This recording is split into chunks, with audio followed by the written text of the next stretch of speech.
Black Star Network is here. Hold no punches. I'm real revolutionary right now. Support this man, Black Media. He makes sure that our stories are told. Thank you for being the voice of Black America, Roland. Stay black. I love y'all. All momentum we have now, we have to keep this going. The video looks phenomenal. See, there's a difference between Black Star Network and Black-owned media and something like CNN. You can't be Black-owned media and be scared. It's time to be smart. Bring your eyeballs home. You dig?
19, 2026, coming up on Roland Martin Unfiltered, streaming live on the Black Star Network. I'm back in D.C., which is the 8th annual Anthony Anderson Celebrity Golf Classic, literally driving in from the airport. We're going to talk about the NAACP calling for black athletes in certain states to say no to those schools and to enter the transfer portal. We'll talk about that next. Also, Donald Trump creates his own slush fund for the white domestic terrorists who raided the Capitol. Yeah, lots to discuss there.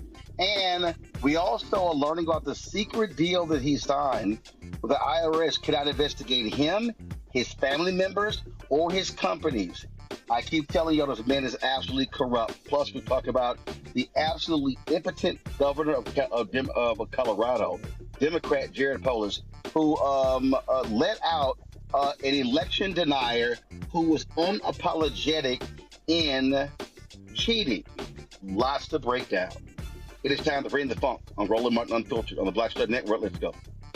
He's got whatever the miss, he's on it.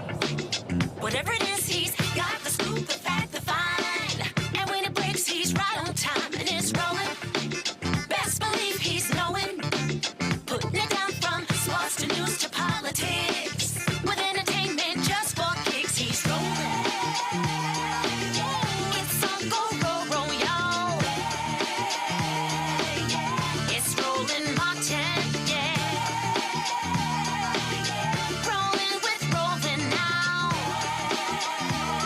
He's funk, he's fresh, he's real, the best, you know he's Roland Martin now.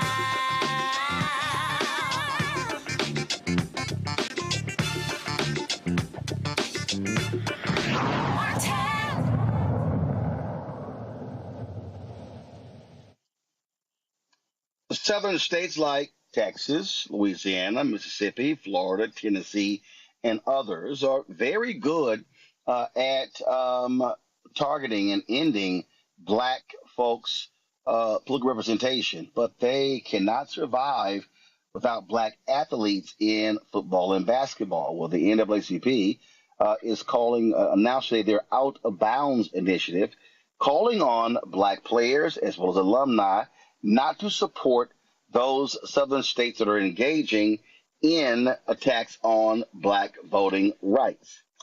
This, of course, has been talked about a lot.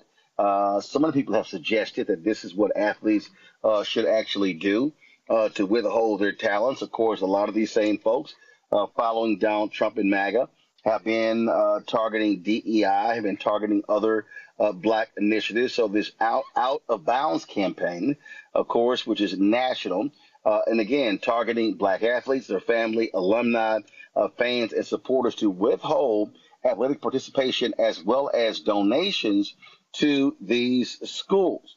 NAACP identified 8 priority states: Tennessee, Louisiana, Alabama, Florida, Mississippi, South Carolina, Texas, as well as Georgia. Their targets, the state's flagship institutions that generate hundreds of millions of dollars in financial support. Talik McMillan is the director of the NAACP's Youth and College Division. He joins us right now. And, you know, Talik, one of the things that we discussed last week, I said really, to get this thing really started, you need one. You need one of those from football, top 300 recruits to say, I'm not going to go run those schools. And if that thing goes public, it's going to send a shudder throughout athletics, because these white schools and ADs and administrators and donors, they are going to be scared to death of more black talent following the lead. But the key is getting one person to say, no mas, no thanks. Yeah, absolutely. And it's always great to be on with the Roland Martin Unfiltered family. This campaign that we launched today is more than sports. It's about power. It's about ownership. It's about accountability, because black athletes, as you have said, has helped build college athletics into a multi-billion-dollar industry, especially football and basketball, as we look at here. But yet many of these same states benefiting from black talent are actively working to weaken black political representation and power. As we know, black students and athletes are not just participants and just players on the field. They are economic drivers. Their talents fill stadiums. Their talent sell merchandise. Their talent drives television ratings. and their talents generate millions in revenue for universities and states. This is about ownership and taking back that ownership and encouraging young Black athletes to recognize that their talent has value far beyond a field or a court. As we say, states cannot celebrate Black excellence on a Saturday while silencing Black communities at the ballot box on a Tuesday.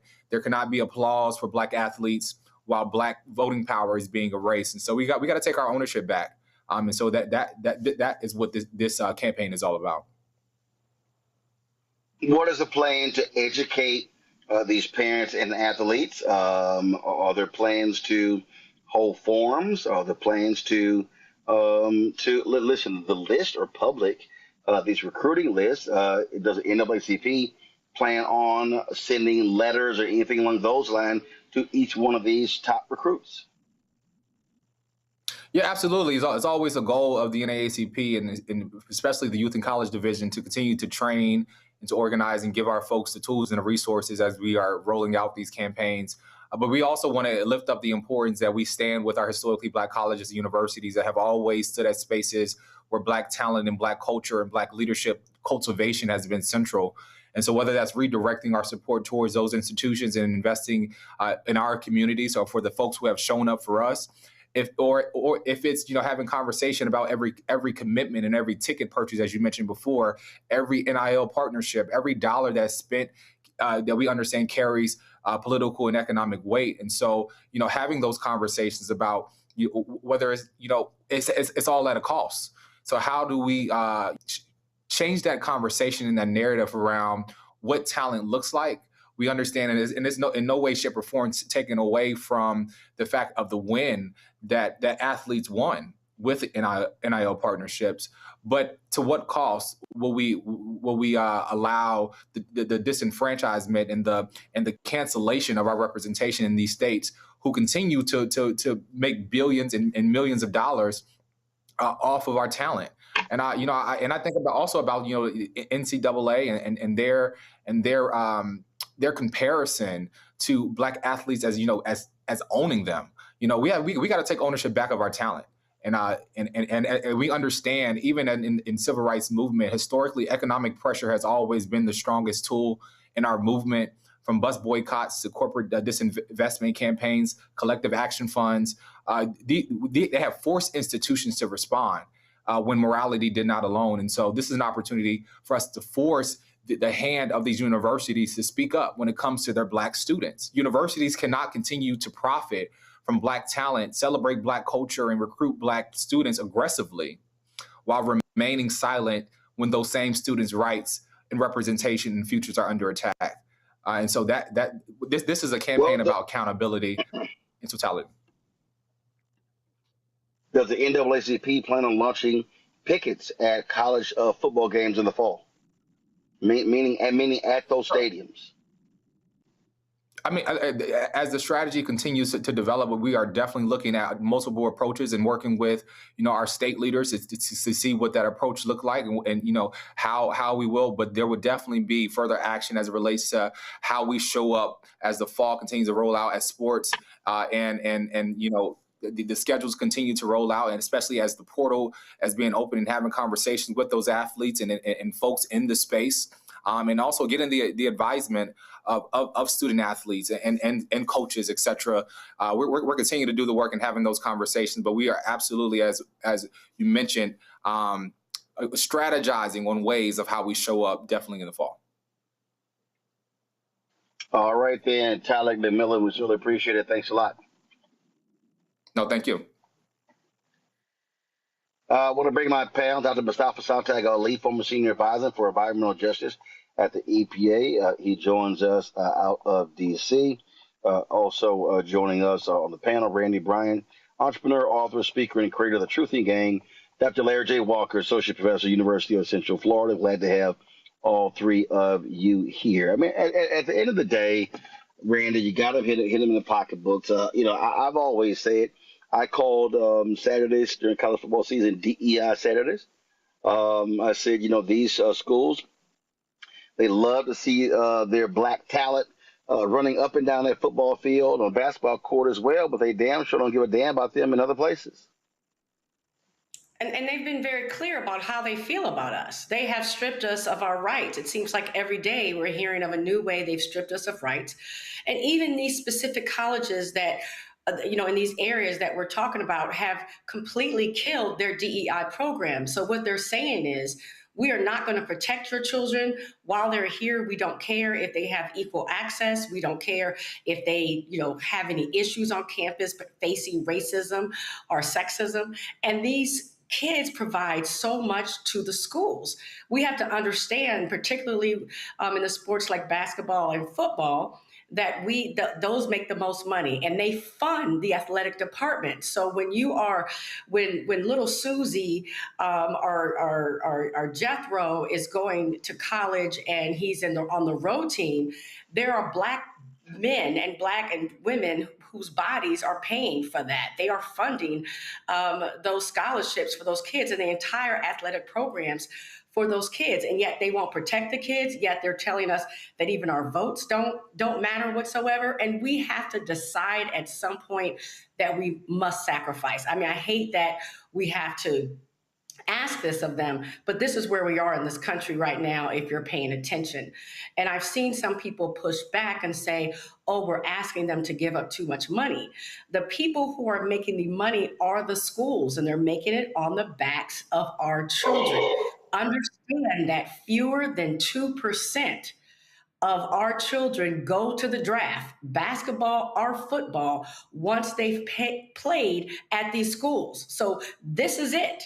It's not as if we're, counting them out that they cannot go on for a huge career. Sadly, 9 times out of 10, most of them do not go on to a career of professional football and basketball. So a sacrifice must be made so we can get our power back, because it is bigger than sport. It's about power. Mustafa, one of the things that I find to be very interesting, and I've listened to these folks, we shouldn't be asking this of these young athletes. And I got to remind people that the leadership of SNCC, the leadership that took place during the Black Freedom Movement, these were people who got kicked out of school because they joined. These are people who were 18, 19, and 20 years old. So I think it sounds ridiculous to say, oh, my God, these athletes are too young today, when folks damn sure weren't too young who were on the front lines in the 60s. Right. Yeah, without a doubt.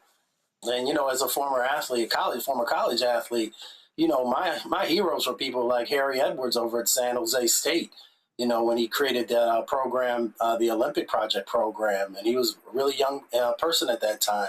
Let me just say it this way, there is a laundry list of Black athletes, Black college athletes over the years who have stood up against racism.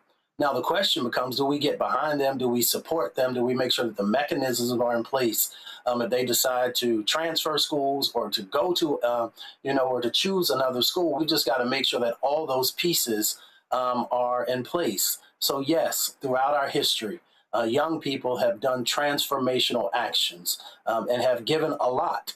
But now in this day, I think we also have additional tools that we can make sure that are in place to help to make that an easier transition. But they're still going to have to, carry the attacks. If you move from one school to another, we all know if you're a star athlete or a good athlete that, folks are going to come against you and come out.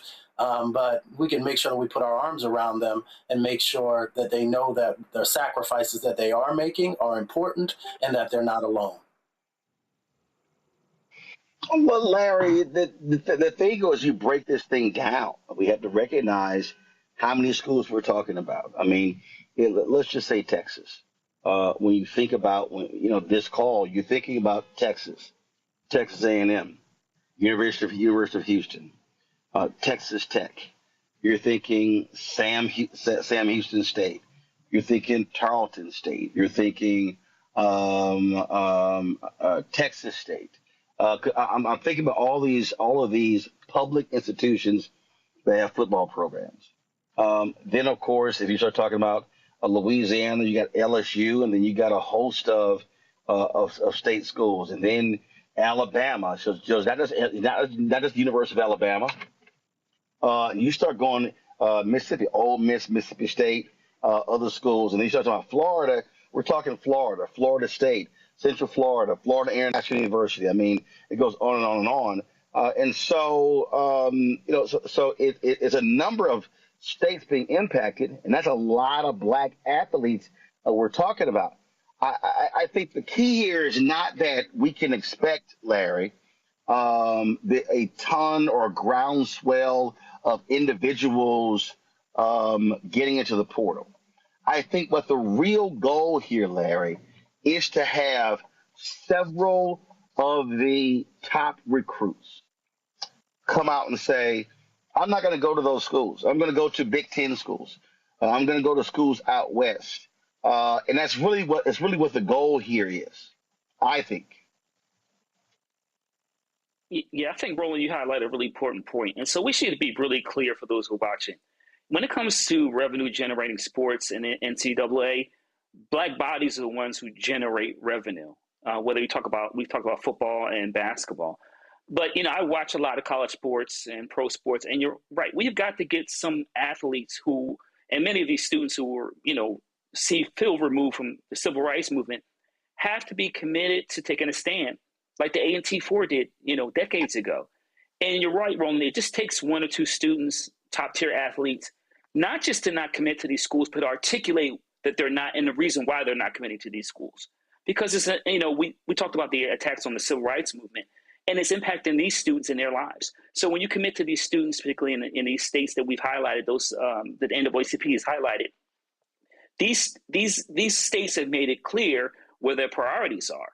And so if they want black bodies, once again, you're going to generate and leave millions of dollars and build all these, buildings, et cetera, then there has to be, not only in terms of when we talk about NIL and the economic impact, but politically, these students have got to take a stand to, not only in terms of their lives or the lives of their family members, but of future generations of black folks who should have the opportunity to vote without restriction, have someone who looks like them if they choose, or similarities to represent them in Congress or in the state legislature, House and Senate.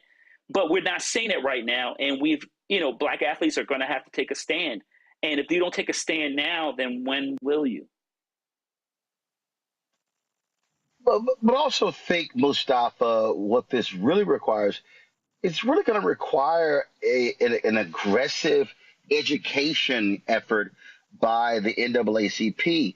It has to go beyond just a press release and appearing on news shows.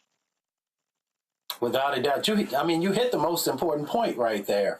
So everybody's talking about these 17, 18, 19, maybe 20, 21-year-old individuals. The institutions, our institutions, have a responsibility to actually build a strong program in collaboration, of course, with these athletes, and maybe there's other athletic organizations who also want to be a part of this, to make sure that there's a real structure that's there. And it has to be well thought out. Because I remember watching Major Harris, and most folks probably aren't old enough to remember when Major was a Heisman candidate, was doing all this amazing stuff. He used to fight and push back against racism. And I remember watching the attacks on him because there was no infrastructure around him. So if the NAACP and others, and I think it's a great thing if they're going to move forward and make sure that you make the right investments, and you're making sure that you are in it for the long haul, and making sure that we have this system that's built properly with the tools that are necessary, then you're talking about success. We're not talking about just a moment. We're actually talking about, continue to build a movement. And if you're not going to do that, then you're setting up these young brothers and sisters in a way that I don't think anyone at any of the organizations that we all know would want to do, but maybe unintentionally do, if they don't make sure that those investments are there. Look, Randy, you've been in the corporate space, and the reality is we're very quick to say boycott, but boycotts require an education phase, a training phase, and I think that is going to be critically important. And also in targeting, because when we talk about the athletes, you got to be targeting their parents, grandparents, aunts, and uncles.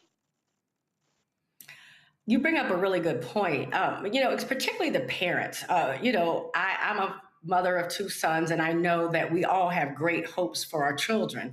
And, you know, playing sports has been a way for many of us to make it to different socioeconomic levels. And so we all have these hoop dreams that our children will succeed very greatly. But I think that it's very important to know, again, how few of our students actually become, you know, stars, actually get in the NFL or NBA draft, that actually go on to make a career out of being in sports. And so not to make a decision that affects you, your family, and honestly at this point, the entire future of us as a community, because we have these dreams that most likely will not come to fruition. We have to really talk about the facts about how they use us in sports.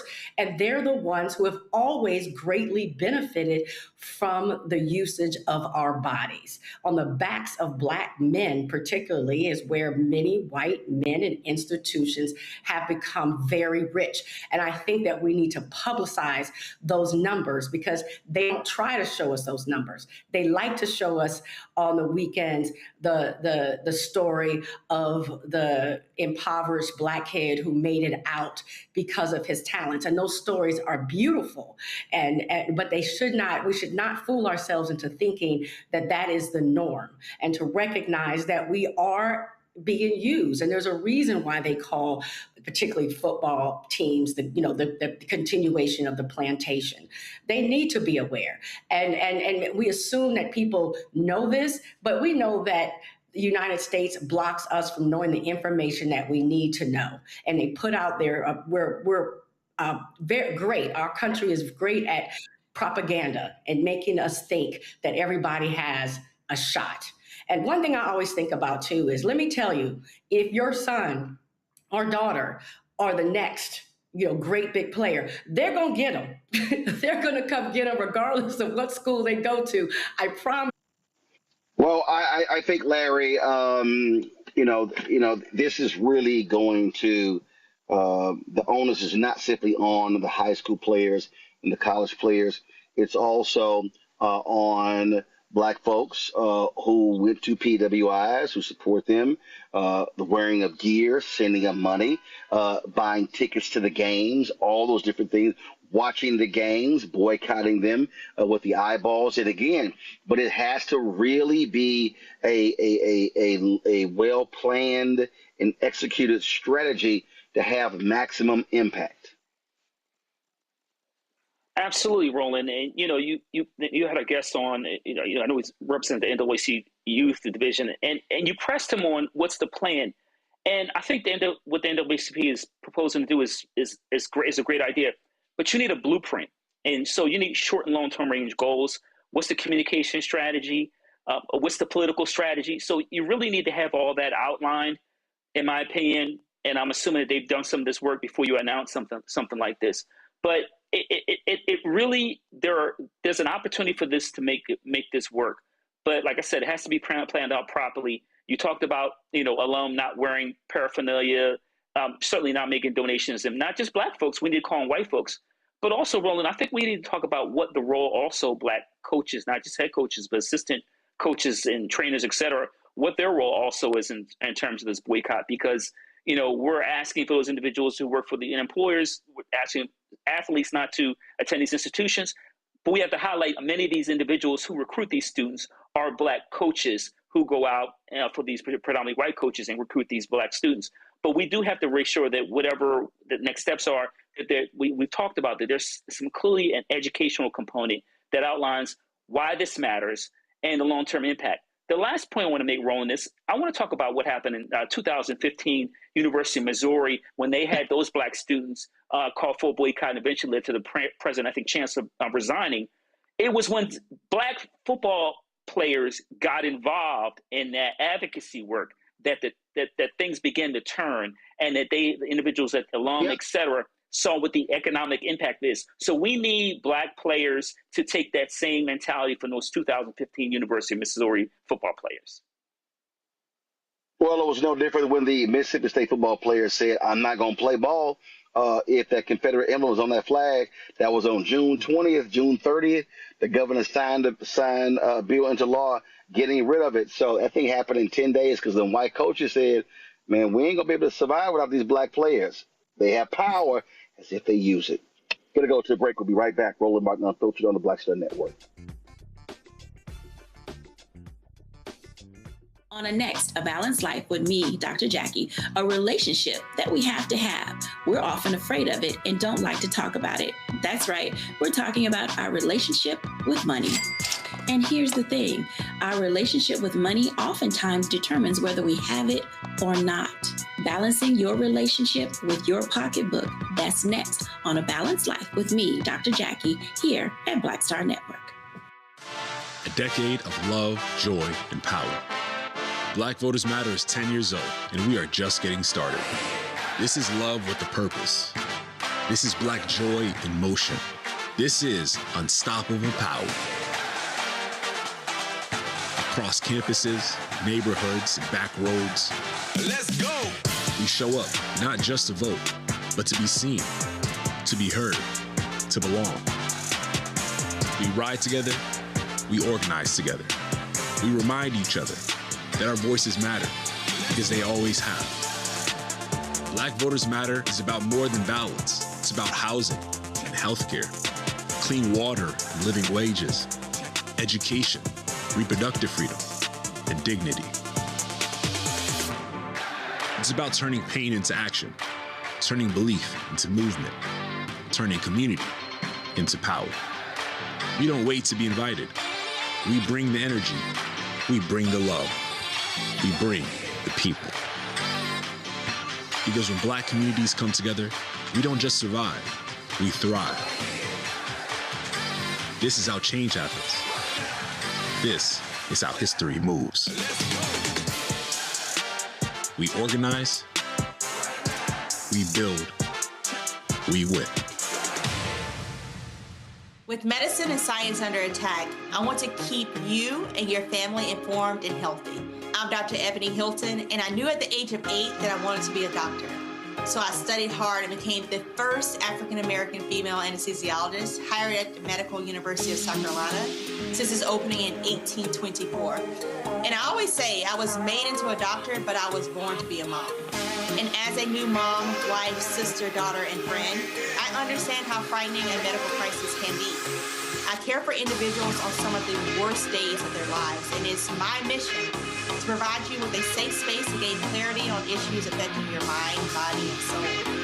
I recognize that there are health disparities, particularly as it pertains to race, and I want to help bridge the gap between you and your healthcare providers. Join me every Thursday for Second Opinion on the Black Star Network, where each week I'll invite experts from various medical fields to share the latest health news.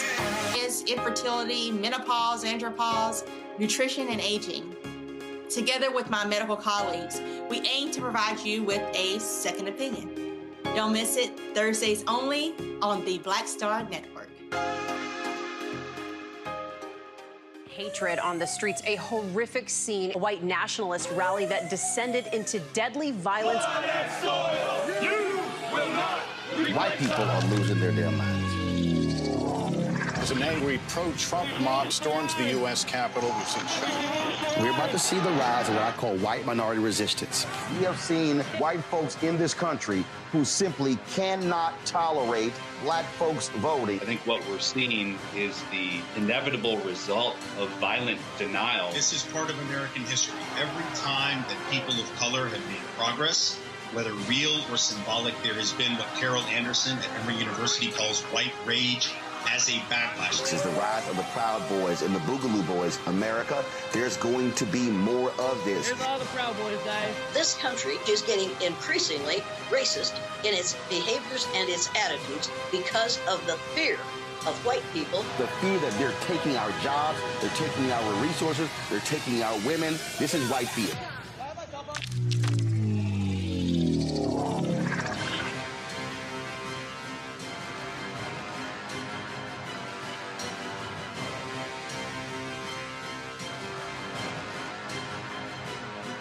If in this country right now, you have people get up in the morning And the only thing they can think about is how many people they can hurt, and they got the power. That's a time for mourning. For better or worse, what makes America special, it's that legal system that's supposed to protect minorities from the tyranny of the majority. We are at a point of a moral emergency. We must raise a voice of outrage. We must raise a voice of compassion. And we must raise a voice of unity. We are not in a crisis of party versus party. We are in a crisis of civilization, a human rights crisis, and a crisis of democracy itself. And guess what? You've been chosen to make sure that those that would destroy, those that would hate, don't have the final say, and they don't ultimately win. I'm Ryan Wilson, CEO and co-founder of The Gathering Spot, and you're watching Roland Martin Unfiltered on the Black Star Network.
Folks, today the Congressional Black Caucus Chair Yvette Clarke, House Democratic Leader Hakeem Jeffries, and other members of the Congressional Black Caucus, along with NAACP President Derek Jackson, expressed their unanimous opposition to the Congressional SCORE Act. The SCORE Act would have paved the way for new standards in college sports on matters including revenue sharing and athlete compensation. Black leaders criticized the lack of response from college athletic leadership regarding attacks on black political representation. They made it clear, oh, you don't stand with us? The hell with the SCORE Act. There were a couple of CBC members who actually signed on as co-sponsors, but they were put under massive pressure by other CBC members to drop that, and they actually did. Here's some of today's news conference. Yesterday, amid unanimous opposition from the Congressional Black Caucus, the SCORE Act was pulled from the House voting schedule. That's right. Yay.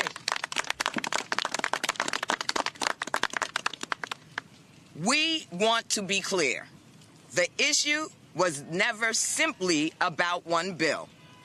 As the CBC made clear in letters to the Southeastern Conference, Atlantic Coast Conference, and the National Collegiate Athletic Association, the issue is whether institutions that benefit from black talent, black labor, and black communities are willing to speak out when black political power is under attack.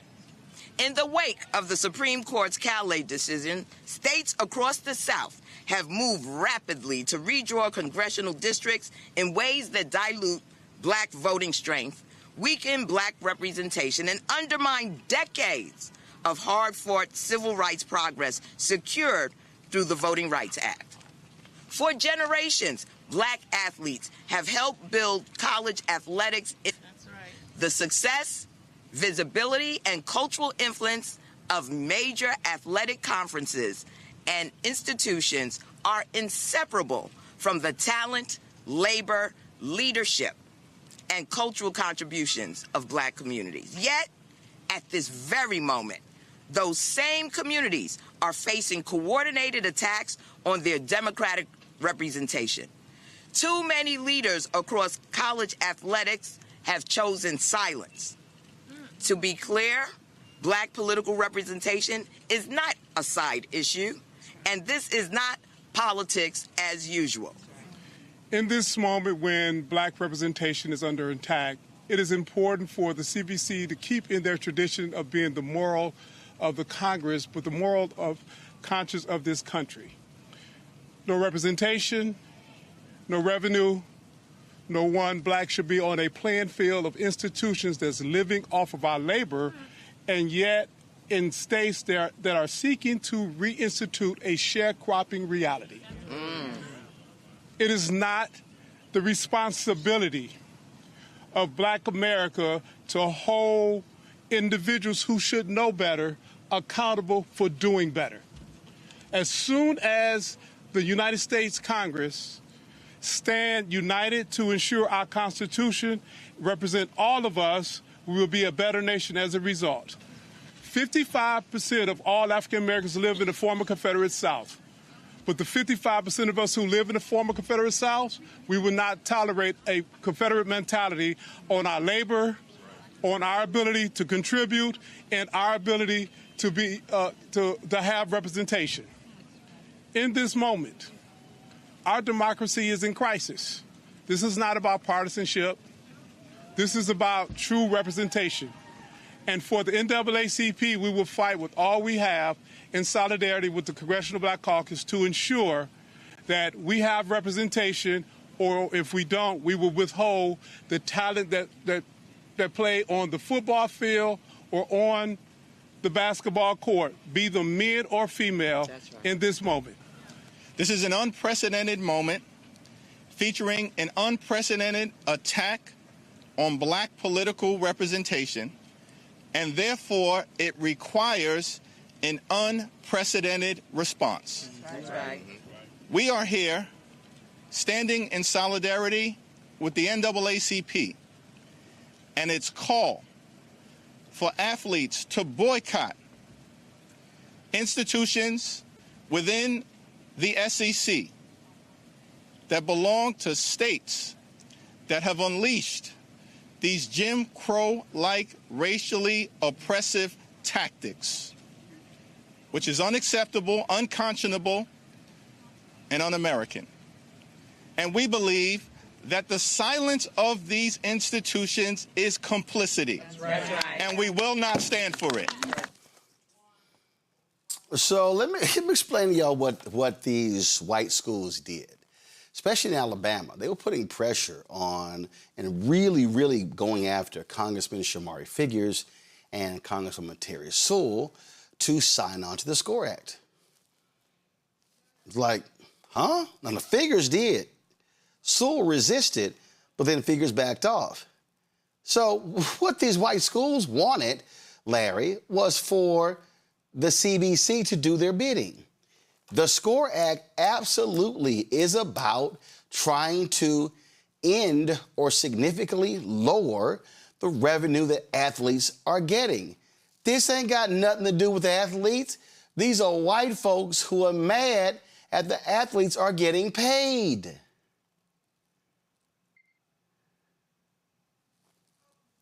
Lost Larry, I'll go to Mustafa with that one. Yeah, it's exactly what it's about. It is always about economic power, right? They want to make sure that they reap the benefits of these young men and women's, athletic performance and all the attention that it garners, all the dollars that come with it, all the advertising that comes with it. And it is time. It has been, far too long for young athletes who are giving everything they got. You can go out there on the field, you can blow your ACL out at 19 years old or 20 years old. And, you might even end up losing your scholarship. Hopefully schools would at least allow you to continue through with your scholarship. But that would be the end of your revenue generating power as an athlete. So yes, young people should be able to make as much money as possible. Hopefully folks are also counseling them well so they're making the investments because, these schools, let's be very honest, many of them don't care because even though you may be one of the most talented people at your respective position, whatever that might be on the basketball court or on the football field, but you are also a cog in the machine. And if you understand that, then you understand that you have to maximize the amount of money you can make in a short amount of time. As Randy said, very few will ever go on to the NFL. So now on the college level, you have the opportunity to maybe change dynamics for your family. and be able to build a strong foundation. So I'm glad that the CBC is standing up. I hope that the members who had that pressure on them will see the light of day if they had not. But we also have to make sure that we're supporting those members. And that's the thing that people don't understand. If people are going to take these hard positions, they've got to know that you've got their back. That doesn't mean that you don't push them on other issues that you care about. But when they're willing to step out there, we've got to make sure they know they're supported. And the individuals who come after them, they got to know that we're going to check them also economically because we are no longer going to purchase their products. We're no longer going to support their respective brands, whatever it might be. And that's how you build real economic power, is by making sure that you have a holistic strategy of all these various pieces that come together to make the whole. Larry, bottom line is, but they wanted the CBC to stand and protect these white schools and protect the millions upon millions they earn, and they want to keep that money from the athletes. Absolutely, Roland. And listen, it's that saying, it's no fun when the rabbit's got the gun. And this new NIL, this new economic model is giving more power to particularly black athletes. And these predominantly white institutions, PWIs, they don't like it. And they want to shift it back into the power of the athletic directors, coaches, et cetera. You saw Nick Saban in the last couple months be at the White House multiple times talking about, we need to make changes to NIL. But these, you can't have members of the CBC when we talk about the impact that many of the Supreme Court decisions and other laws at the state level have impacted, black political power without making the connection to economic power. Particularly, like I said, black athletes have far more independence and can make far more money than they did in the past. And so we need to make sure the economic and political importance of both of this particular issue become connected or more cohesive. And once again, we have a significant long-term strategy to make sure that everyone can win in the black community. Andy? The insidiousness of white supremacy that I think many people miss out on, it's not just about how much power they want and how much money they want. It's about what they don't want us to have. They don't want to see these young men, black men, be successful and be in any way compensated for the talents that they've brought. It angers them. So it's not even as if they're still not making the major part of this money. They're still getting paid. They really just can't stand to see black athletes thrive. They literally can't stand it. And that's the insidiousness of white supremacy. It's not just greed for what they want. It really is a complete hate for us to have anything, joy, money, etc. Oh, yeah. And trust me, it's about them getting paid. So, and so you see, because of the CBC, how they responded, they decided to pull that bill. The votes are not there, and the votes should not be there. This is about attacking athletes and what they're getting paid. So, yeah, damn that. Shut it down. Shut it down. And this is no time to cooperate with any of those Southern Confederate states at all. Shut them down. Going to a break. We come back. Let's talk about Donald Trump's slush fund. Also, how stupid is the Democratic governor in Colorado? What an idiot. Letting one of Trump's cronies out of prison because he was trying to kiss his ass. I got lots to talk to say about both of those stories. Folks, you're watching Roland Martin Unfiltered on the Black Star Network. Don't forget to support the work that we do. Join our Bring the Funk fan club. The goal is to get 20,000 people contributing on average $50 each a year. That's $4.19 a month, 13 cents today, supporting this show and the other half a dozen shows on the network. So, we've had more than 47,000 donors. We would love to hit that 50,000 mark.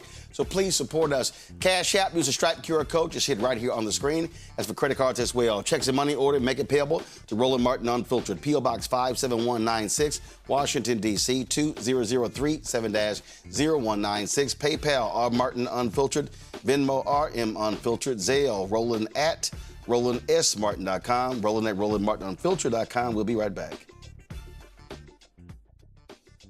They've been trying to erase black political power since Reconstruction. Now the Supreme Court is helping them finish the job. First came Shelby County versus Holder in 2013, the ruling that gutted the Voting Rights Act. Then came Brnovich in 2021, another ruling, another piece torn away. Now comes Calais. the case civil rights leaders warned could cripple the last major federal protection against racial vote dilution, and within days, Tennessee eliminated its only majority black congressional district. Louisiana, South Carolina, Alabama. The same strategy is spreading across the South. The old Jim Crow used poll taxes and literacy tests. The new Jim Crow uses gerrymandered maps, voter roll purges, polling place closures, and court rulings that make black communities politically invisible. 1965 was Freedom Summer. This is Freedom Summer 2.0, because they are still trying to erase black political power, and we will not bow.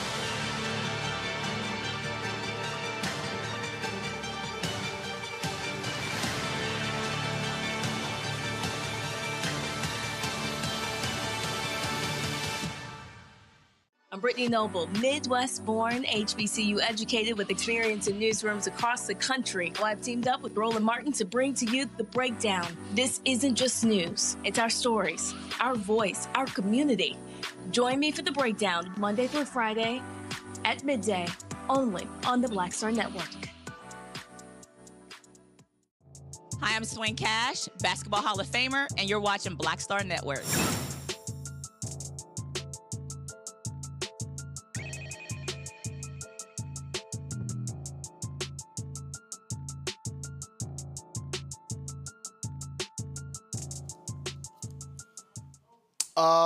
You know, there's nothing like an absolutely despicable, corrupt, pathetic individual like Donald Trump. This fool decided to sue. He decided to sue the IRS because his taxes got leaked, where it showed how he had been cheating, frankly, and barely paying any taxes. So he sued for $10 billion. Knew that wasn't gonna fly. So then he decides to create this compensation fund of 1.776, 1776, for the people who were impacted, if you will, by January 6th. You know, the white domestic terrorists who sat here and attacked the Capitol. Now, they're calling this an anti-weaponization fund by saying that these people, oh my God, their lives were ruined and it was just rough on them and they had to hire attorneys and all this sort of stuff like this here. Now, of course, Trump is also mad that Mar-a-Lago was searched by the FBI. Well, because he actually had retained documents that he should not have. Then there's a Russian collusion scandal. So when he was asked about this, frankly, it's a slush fund, this is what the twice impeached, criminally convicted felon con man in chief had to say. The Justice Department has this new fund that was announced today, $1.7 billion. Yeah. Why should taxpayers pay for the January? Well, it's been very well received, I have to tell you. I know very little about it. I wasn't involved in the whole creation of it and the negotiation. But this is reimbursing people that were horribly treated, horribly treated. It's anti-weaponization. They've been weaponized. They've been, in some cases, imprisoned wrongly. They paid legal fees that they didn't have. They've gone bankrupt. Their lives have been destroyed. And they turn out to be right. I mean, it was a terrible period of time in the history of our country. And they worked on it. I know the Justice Department, it's really been working on it very hard. There's been numerous other occasions over the years where things like this have been done. But these were people that were weaponized and really treated brutally by a system that was so corrupt, with corrupt people running it, and they're getting reimbursed for their legal fees and the other things that they had to suffer.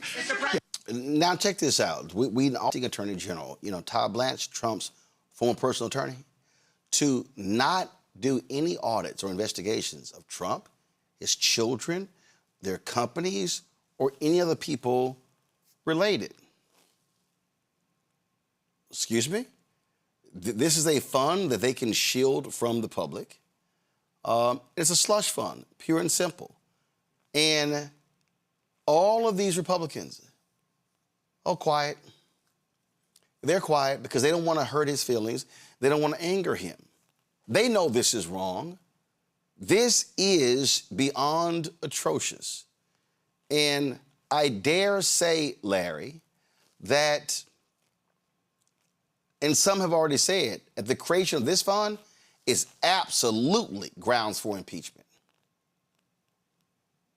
It absolutely is, Roland. And we need to call this what this is. This money, it's reparations.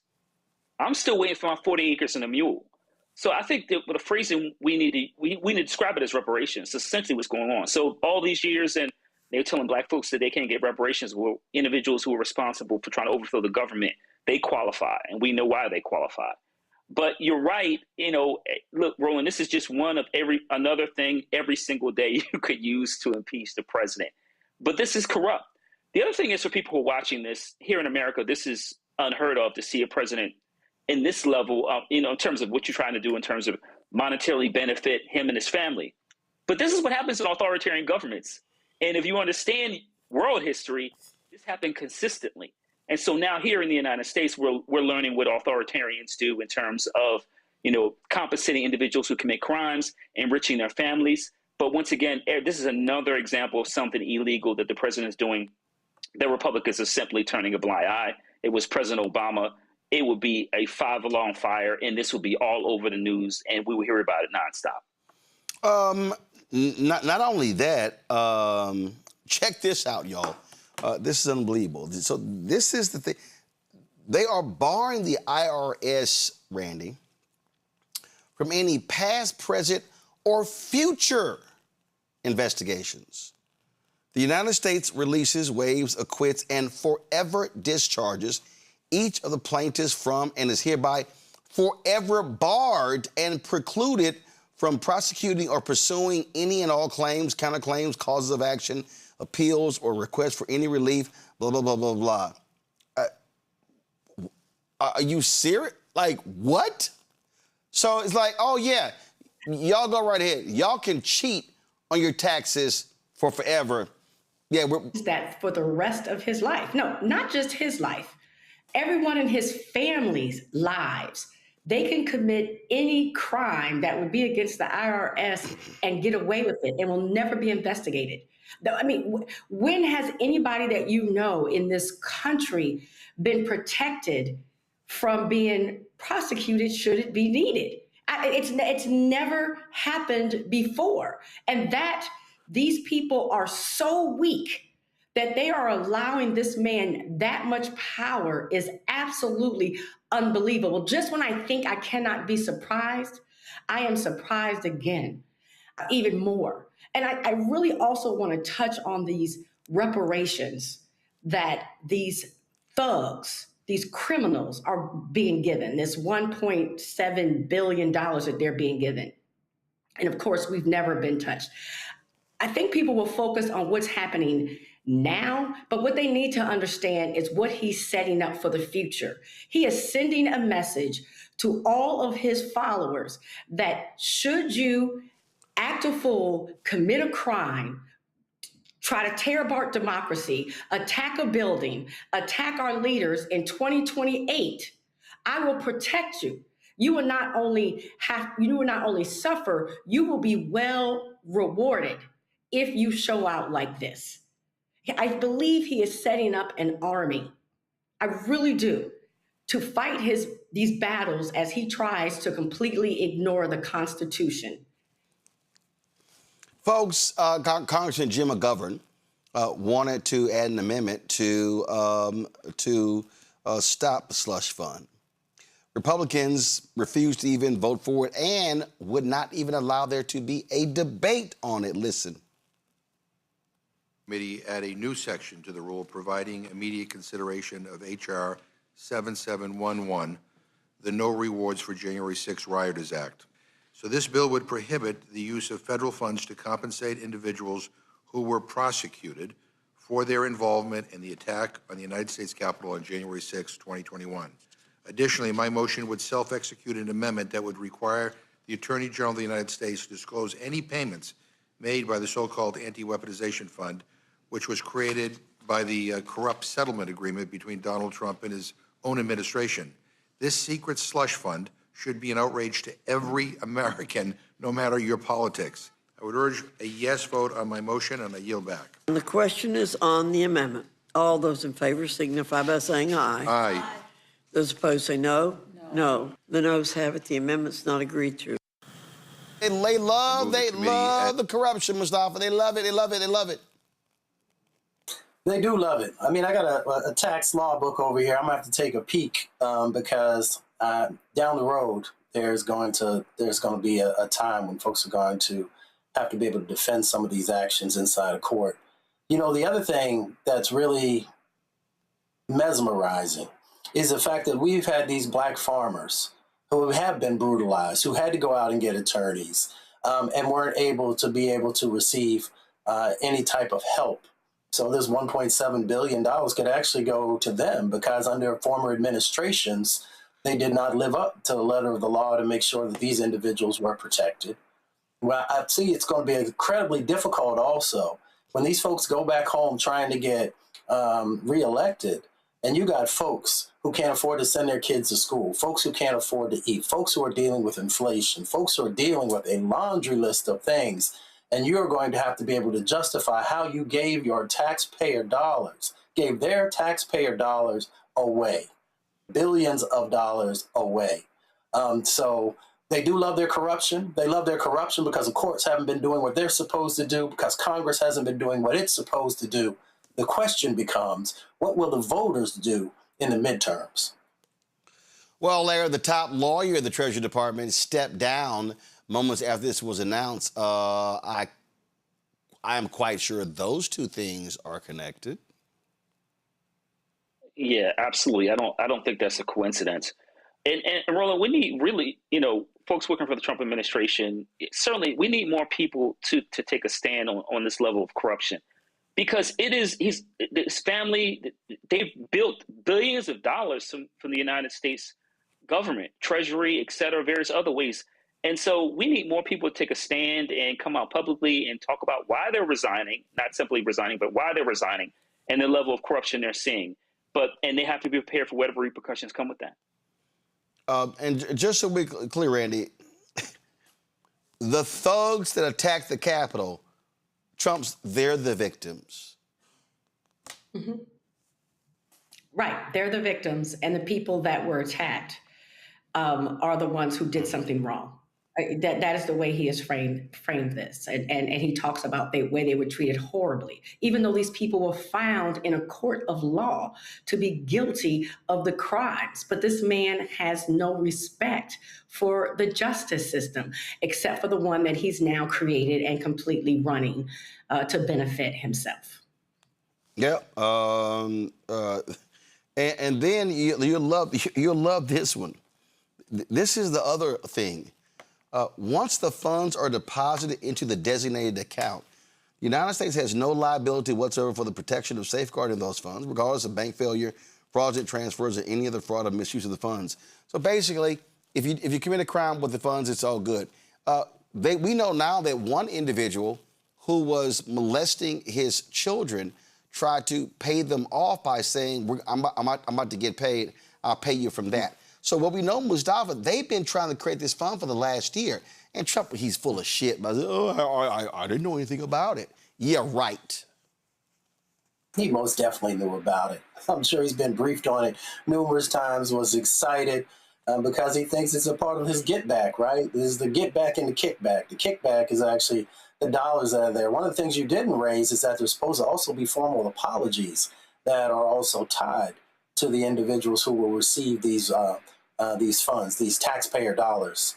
So we need to make sure that folks understand that is also because Black folks, for all the injustices that we've had to deal with, Indigenous folks, brown folks, a whole bunch of folks in this country have never gotten formal apologies for many of the most egregious things that have gone on. So you got that dynamic. Then, as you just stated, also, you can use this however you want to use it. When you go back and look at the J6ers, there are a whole bunch of them that have been convicted of all kinds of other crimes as well. So it'll be interesting to see those who maybe are still in prison, even though I know most of them have now gotten out, if they also get broken off with some of these dollars. Well, here's some reaction to this. Senator Patty Murray questioning Acting Attorney General Todd Blanche. Now I would like to recognize the Vice Chair of the full committee, Senator Murray. Thank you, Mr. Chairman. Acting Attorney General, right now, families are paying $4, $5, even $6 or $7 for gas.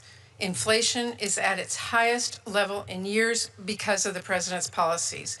But instead of helping Americans get by, President Trump is literally using their tax dollars to set up a slush fund to enrich his own friends. On Monday, your department settled the president's lawsuit by setting up a fund with $1.8 billion, and you and the president will pick the handful of people who decide how that money gets doled out. So let's be clear. What we're talking about is nothing short of the sitting president of the United States looting from the Treasury for his own gain. Do you seriously think this arrangement is appropriate? The president telling the federal government to settle a case and let him pay billions to the people that he chooses? What you just described wouldn't be appropriate, and that's absolutely not what happened, and that's not what's happening now. So you just set up a series of facts, most of which were not true. No, to say is it? No, it's not.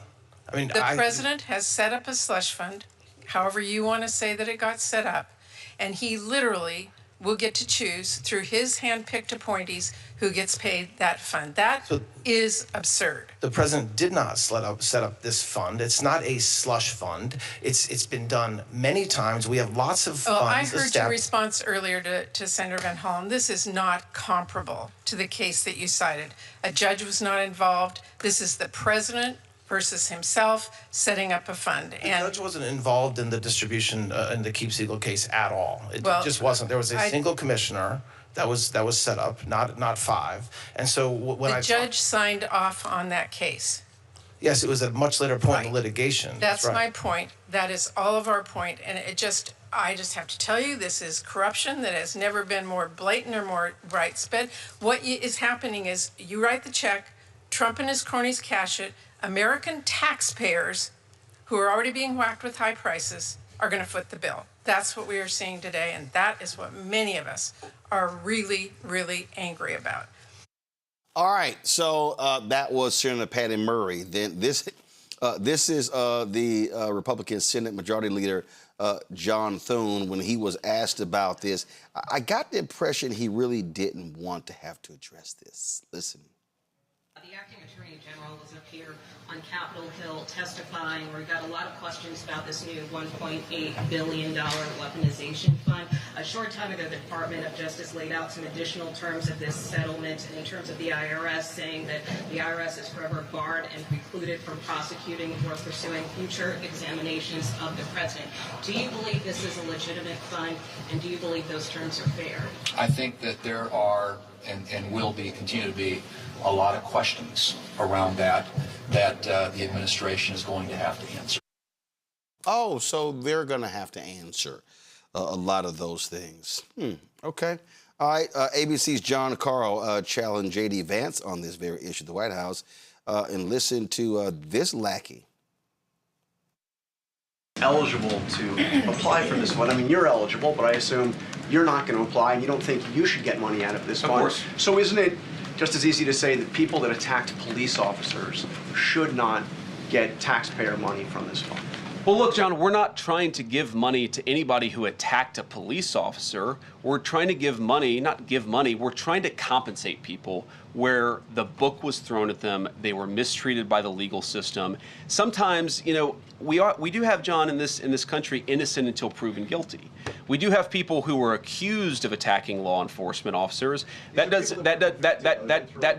doesn't mean that we're going to completely ignore some of the claims that they're going to make. We're going to evaluate these things on a case-by-case basis. And if we think that somebody prosecuted and deserves just compensation, then that's what this fund is going to exist to provide. It's just going to correct a wrong, and I think that's a good thing. And I'd encourage everybody, Democrat, Republican, Independent, let's turn the page on this thing that we did under the last administration where we tried to throw people in prison because they had the wrong politics. Let's throw people in prison who broke the law. I think this fund is a good part of getting justice for the people who were wrongly treated. I'm not confused, Mustafa.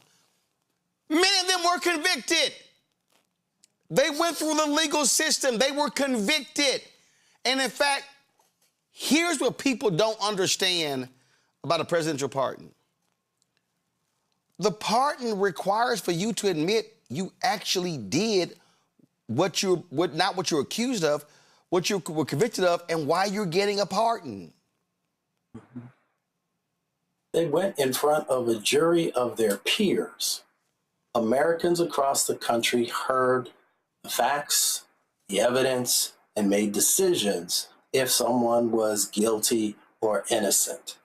And in the vast majority of cases, they were found guilty by the jury of their peers. And that's the part that the vice president and others don't want to call out or highlight, because it's not like, someone was arbitrarily in some federal agency saying you're guilty and that's the end of it. You literally had to go through the same process that a whole bunch of other folks across our country go through when they are accused of breaking a law. And that's, they just don't want you to use your brain. And they think that they can continue to just pull the wool over people's eyes. They can say whatever they say. And the vice president is really good about talking about, and we just need to turn the page, or we need to just move forward. And no, this is serious stuff. It was serious stuff when folks did it. And now it's serious stuff that you want to actually give people folks hard-earned dollars to compensate them. What are you compensating them for? For beating up police officers? For causing the deaths of police officers? For breaking into federal buildings? If anybody else does those types of things, they're going to go and stand in front of a judge, in front of a jury, and they're going to have to prove their innocence. And if they don't, then they're going to have to pay the price. Yeah, I mean, it is hilarious listening to these fools. Here's some of the back and forth between the acting AG and Maryland Senator Chris Van Hollen. Let me go back to this slush fund, because there's also an individual who, after being pardoned by the president, went on to molest 2 children by saying that he would pay them some of the funds that he was hoping to get from your slush fund. Can you commit to making the rules so that that person is not eligible for a payout under this fund? Well, you're obviously lying in your question, because there's no way that this person committed to that. But the slush fund, as you call it, which is not, didn't exist. I'm sure, but I can commit. Mr. Attorney General, don't ever do that again. I am reporting what he said. He said on the expectation that he hoped to get some of the funds from a payout. He's been hearing you said from the slush fund, Senator, and that didn't exist when he said that. This is the fund that the president and all of you have been telegraphing all along that you're going to use to help the president's friends. And in fact, they've been negotiating, Randy, for a year to create this. So nice try, Todd Blanche, but you're lying. Right, and Trump has said that he was going to get his cronies off. He has said, it isn't like he tried to hide it. He has always said that he was going to take care of them. So there's not a question that that man promised, to some money to the families of those children. And let's not act like the Republicans are protective of pedophiles. Let's not act like that they don't have to see some weakness against pedophiles. They've already proven that they don't persecute them whatsoever. So we shouldn't be surprised that they don't seem to care about that either. This was a well thought out plan. Trump has always promised this money. So of course, like any of us would say, I got a settlement coming. We would say that because they knew they were going to get this money. They've been planning for it. So for them to act so surprised now, like Trump saying he had no idea it was going to happen. Of course he did. He told us it was going to happen. It's been in the works. Absolutely. And so we see what's going on here. So it's like, y'all, come on now. We ain't crazy. We ain't crazy. We see what is going on here. All right, let me go to a quick break. We'll be right back. Roland Martin Unfiltered on the Black Star Network. With medicine and science under attack, I want to keep you and your family informed and healthy. I'm Dr. Ebony Hilton, and I knew at the age of 8 that I wanted to be a doctor. So I studied hard and became the first African-American female anesthesiologist hired at the Medical University of South Carolina since its opening in 1824. And I always say I was made into a doctor, but I was born to be a mom. And as a new mom, wife, sister, daughter, and friend, I understand how frightening a medical crisis can be. I care for individuals on some of the worst days of their lives, and it's my mission to provide you with a safe space to gain clarity on, particularly as it pertains to race. And I want to help bridge the gap between you and your healthcare providers. Join me every Thursday for Second Opinion on the Black Star Network, where each week I'll invite experts from various medical fields to share the latest health news. We'll discuss topics such as the vaccine debate, mental and sexual health, medical bias, infertility, menopause, andropause, nutrition, and aging. Together with my medical colleagues, we aim to provide you with a second opinion. Don't miss it, Thursdays only on the Black Star Network.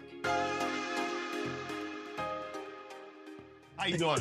I'm Mark Curry, and you're watching the Black Star Network. That's why I got these glasses on, because that black star is bright.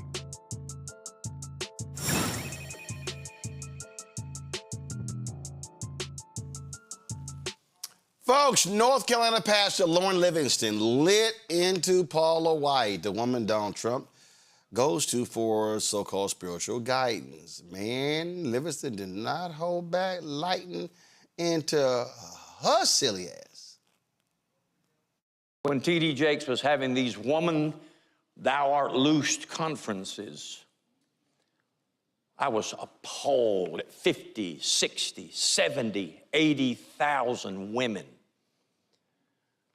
showing up in a coliseum, football stadium, an auditorium, hoping that this man could say the magic word, use the magic phrase to set them free from all of the agitation in their life, the emptiness in their life. They filled it up and listened and hoped and longed for. I estimated in my own mind, you include a plane ticket to wherever. And then you got to get hotel rooms. And then you got to eat. Hey, no place that has a convention has cheap food. And then you have to register to get to it. Before you walk through the door, you got to lay down hundreds. And then when you get in there, and this is for all these people, sorry. When you get in there, you hear some stuff, and then you got to give an offering. You got to give a seed offering so that what you heard works. What you heard won't work until you give an offering. Hey, that enlivens it. That resurrects what you heard. So then you give an offering, and before you know it, you've spent thousands of dollars to go hear a man say something that makes no sense. It didn't come out of here either. I heard it. And so I ask you, if you went, if you're watching me online and you went, did you get loosed? Did it work? Did you buy your deliverance? If you did, why'd you go back next year and the next year? And why did you buy all the books so you could read them and mark them up? Folks, this is a scam. And it goes on every week in this country by some big-time mega something or another, somebody, man or a woman. By the way, T.D. Jakes had as his sidekick a little lady called Paula White, Pastor Paula White, who I heard personally say, God told me to tell somebody you're going to give $100,000 today and your family will be saved. Or that's the same one that was preaching and said, yeah, I'm going to lay hands on you, but I won't lay hands on you till you lay an offering right here on the altar. Right? What is that? That's a false prophetess. That's a self-appointed prophetess who is a heretic and a blasphemer. The things I've heard her say about Jesus Christ is blasphemy. The things I've heard T.D. Jakes say and not say is heresy and blasphemy. And why'd you pick them out? Because I don't have time to pick out 100 more. Oh, by the way, Paula White is the woman that the president appointed to be his faith advisor. She has an office in the White House. She's available to the president to give him advice on faith, to keep him apprised of the evangelical temperature. She is there, and I heard her say, let me tell you, trying to preach like a black woman. And she's in a totally inappropriate clothing with spike heels. Everywhere I put my foot on the White House lawn is holy ground. She cannot tell the truth. Whatever the president heard from her is a lie. He needs help, and he needs it bad, and he needs it now, but he won't get it from her. So here are a couple of the bites that he was referring to. Let's first deal with the $100,000. Watch. Because I'm telling you, there's an anointing of release right now. I want $100,000 to come in. I want $100,000. There are 10 people that could give $10,000. There's 100 people that could give $1,000. Get a check, make it payable to Paula White Ministry. There are people that are watching right now. If you say, I don't have it, give $100. Bring up a sacrificial seed. This isn't for me. This is about kids that will die without you being obedient. This is about kids who are going to be minstrels and instruments and warriors and mighty for God. This is about kids who are going to make a difference. I'm not going to take everybody's blessing. Come on. I'm going to tell you, get a seed of sacrifice. There's only 3 envelopes. I'm not moving. I'm not going to lay hands on people. So you're obedient. Get out of your seat. Come on. And come bring up a seed. Does the law? Oh, ain't that something? Ain't that something? Okay. Now, remember he said about walking on, when she at the White House, and it's like, well, wherever I walk, God is walking. Listen. Where I go, God rules. When I walk on White House grounds, God walks on White House grounds. I had every right and authority to declare the White House as holy ground because I was standing there, and where I stand is holy.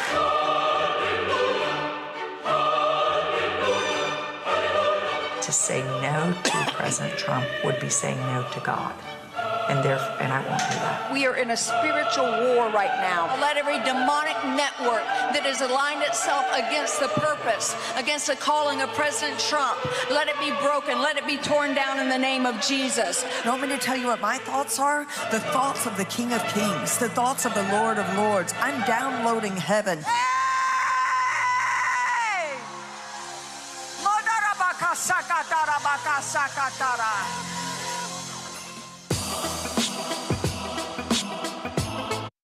Now, you know, she talking tongues, Donald Trump, like, what the hell is she talking about? Because y'all know that man ain't even real as well. Not even real as well.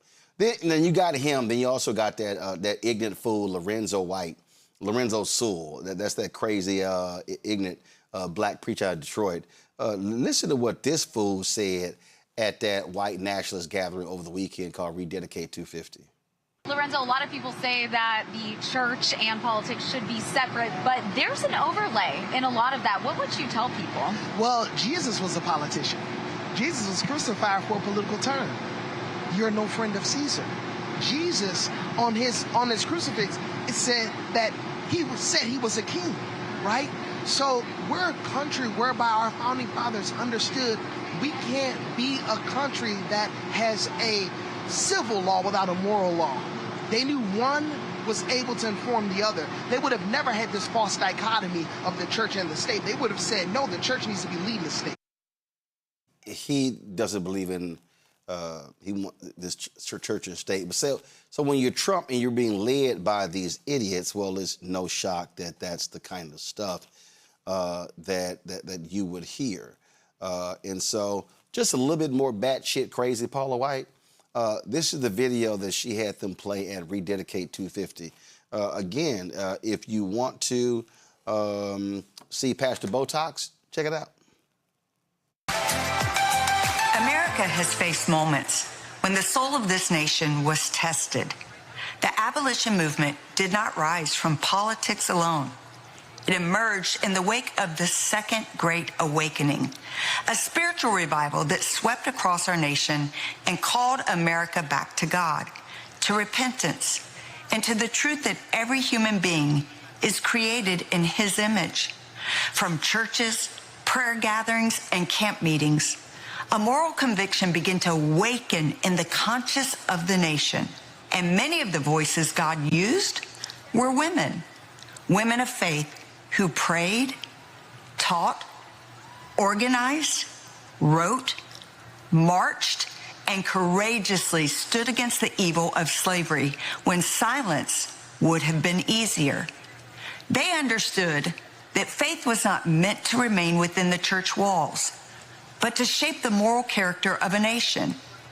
Courageous believers, men and women alike, were compelled by Scripture and conscience to stand for righteousness, even at great personal cost. Abraham Lincoln would later call America to a new birth of freedom. But Lincoln understood true freedom cannot survive apart from moral truth and dependence upon Almighty God. Today, as we approach America's 250th anniversary, we are reminded that every generation must decide what it will honor, what it will defend, and under whose authority it will live. All right, I can't even listen to the rest of that nonsense. I mean, come on. Absolute fraudulent. She's fraud. Donald Trump is a fraud. And we all know, 2 Corinthians himself, Mustafa, is just a joke. I'm just always amazed how these people play with God. It blows my mind. But then I guess if you don't truly believe that God exists, then it's a lot easier to be able to do and say some of these things that these folks continue to and lead people astray. My auntie is always saying, she's like, be careful where you invite the devil into your house. She said, evil rarely arrives screaming. Sometimes it walks in smiling, calling itself comfort. And when I see these people doing the things that they're doing and saying the things that they're saying, it reminded me of those words, because that they fool people, right? Folks want hope. Folks want some stability, and they play on this. And, so you just got to be very, very, very careful. I mean, whether you read the Torah or the Bible or the Quran, it speaks to us about these false idols and these false individuals who will try and take you astray. So whoever you pray to and whatever book you might read, I think you just need to open it up again and then ask yourself, with all the things that you see going on in this country today, does it align with the traditional values of who you pray to and the words that they shared? And if you want to hear crazy, Randy, listen to this fool. Religion, if you look, it was built so. And when you have strong religion, you have less crime. It's just a fact. Whatever it may be, it's like, gee, I want to go to heaven, so I'm not going to do this or that. Who knows? But we have a country that was based on religion and...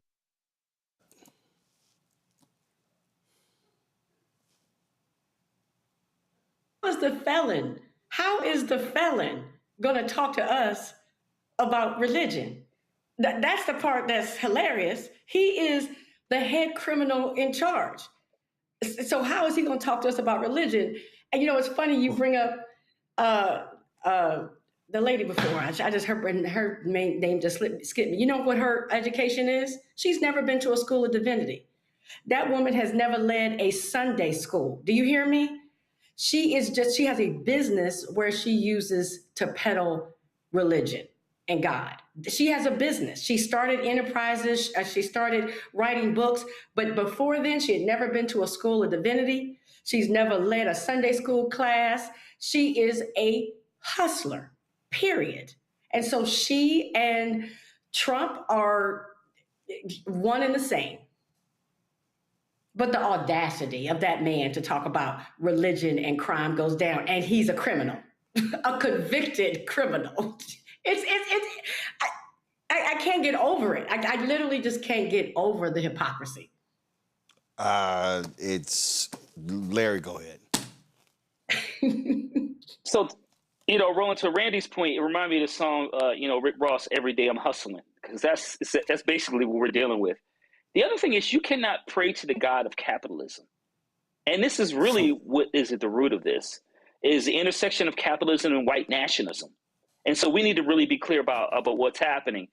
And the contradictions about talking about God while the same individuals had multiple marriages, cheated on multiple wives, and had multiple children, and lies consistently. And then those other individuals who use capitalism as a sword to convince people money to these individuals so they can line their pockets. And so that is not consistent with Christianity or any other major religion in our society. But once again, this is individuals using the Bible as a way to line their pockets. And, as a reminder, some of those folks one individual we saw recently likes gold-plated things in their bathroom, right? So, and not only in terms of those kinds of, things, but also, like I said, lining their pockets. But once again, you cannot pray to the God of capitalism because it's inconsistent with Christian values. All right, folks, it's always good to see racists called out. Well, 2 Texas activists went off with this white man who was censured after he used the N-word numerous times during a trial. Now, this was taking place while arguing outside the presence of a jury. Michael Phillips, a Brazoria County attorney, allegedly made the statements on May 5th during a jury trial involving a family custody modification case involving Black female attorney Brenda Daroon. Some of the statements seem to be directed at her. Well, let's just say when Quadnell X and Dr. Candace Matthews rolled up on Phillips, they had a lot to say. Oh, here we go. So, Mr. Nigga right here. Yeah, that's your ass. So you the one like saying you the one like call people niggas and shit. You gonna call me a nigga. Call me one. I bet you won't call in front of a black man like that. I bet you won't call me no nigga. Let me help you. You call a black woman in the word, call me that. No, call me that. I dare you to do it, and I swear for God, I'll make you taste the ancestors. Me too. You a coward. Call that black woman the N-word. You a real coward, Why man. Would you do that? Inside. Now go ahead. Go right ahead. Go ahead. I guarantee you wouldn't do it in front of me. Come on. I know. In fact, I know you won't. Say the N-word in front of me. Come on. Go on in now. And I guarantee you'll taste everything for the ancestors. Go on in now. Say it in front of me. I dare you to say it. What is your name? It's Quanell X, but you'll learn it real well today. Yeah. Say it. I bet you won't say N-word in my face. See, you talk to black women like that by themselves. Mm-hmm. You intimidate black women by themselves. But a black man, you won't open your goddamn mouth. Mm-hmm. I dare you to say it. Mm-hmm. With that hearing aid. I dare you to say it. Mm-hmm. With that hearing aid in your ear and shit. Get your old ass in there. Run around here with your bald head ass, you old spotted liver face looking bitch. But I ain't playing with you. Sir, would you like to make a comment about what you said or about what happened? I'm not allowed to make a comment at the present. So, was you ready to make a statement online or anything like that? Who are you? Well, you witness what happened? There's a public statement online that is circulating. What I will say is I thank everyone for their support in coming today. My goal has been and always remains protecting my clients' rights and advocating for those rights. I believe that the court should be a place of decency, respect, and integrity, and I am glad that everyone here today believes in those values and are standing in solidarity with those values. Thank you. Took it upon himself to be a bully, to intimidate a black female in the courtroom. But when a black man got in his face, he cowered up, cowered down, and you could not hear a rat piss on cotton.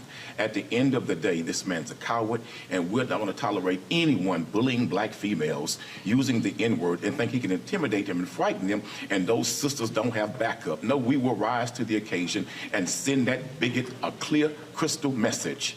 Hands off of black females. We're not going to tolerate that. And one other thing in regards to by us being here in Brazoria County is a majority minority county now. So those times of lynching, those times of racist behavior, especially how so comfortable that he was in that courtroom, is over. We will no longer tolerate it, and we will rise to the occasion, and we will expose it, and we will shut you down.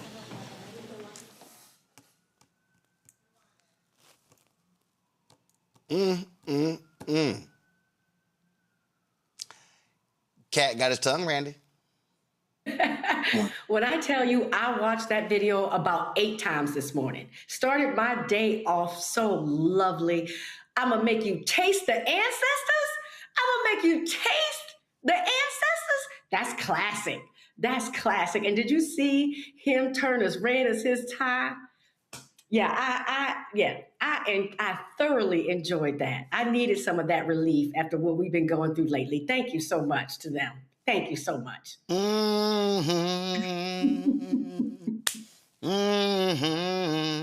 Larry. He didn't want any smoke, huh, Roland? Nope. Once he got this, he didn't want any smoke. You know, listen, forget all academic stuff. I'm from Philly. I love this kind of energy. We need to bottle that up and we need to sell it to Black communities for the next couple of years, so we can Black folks can just open it up when they need to, so we can let folks know that if you want this kind of energy, we're going to match it and go beyond that. And, you know, the bottom line is in the society, a lot of times the kind of energy and many times the violence, verbal or physical, that Black folks have had to encounter, when we respond in kind, people cower in the corner. And this is another example. Mustafa?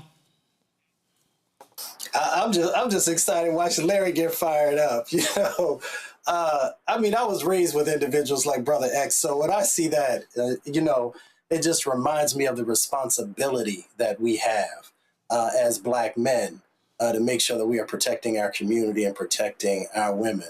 I also love the fact that Black folks are not going for the okie doke anymore. If you want to get about it, we'll get about it. The other part of it is that, you know, even though I don't know what exactly happened inside the court in relationship to what the judge did with this individual, but I do understand that the associations have a responsibility that you can literally have your law license taken away if you have some serious you know, things that go down. So folks should be looking at that also. I'm sure he's been practicing for a long time.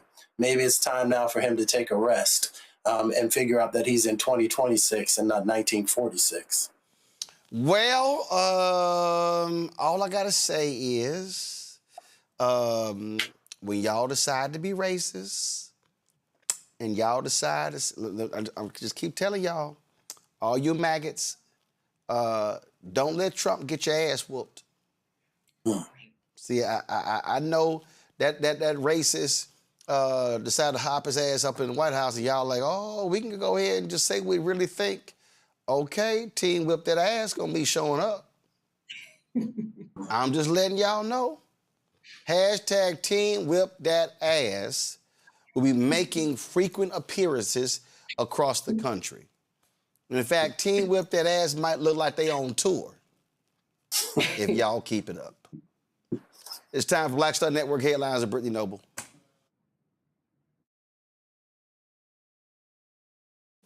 The body of a Black teen who had been missing for 5 days in Alabama has been found shot and dismembered. The family of 18-year-old Marcavius Rumpf last saw him on May 7th after he left his grandmother's home in Eufaula with a friend. His family reported him missing when he did not return, and they began searching local wooded areas for him. And the search lasted for nearly a week before ending Monday, May 11th, when Marcavius's remains were found dismembered, set on fire, and with bullet wounds. Police have identified suspects for the murder, but no one has been charged or brought into custody. Now the teen's parents are seeking justice for their son and accountability from law enforcement, who they say did not help with the search. And a Black mother's secret recording has raised allegations of abuse at an elementary school in Louisville, Kentucky. Tiffany Lee discovered that her son, Samaj, was allegedly being mistreated by his teacher at Field Elementary School. After noticing weeks of unexplained behavior issues, she decided to use a hidden camera disguised in her child's ponytail.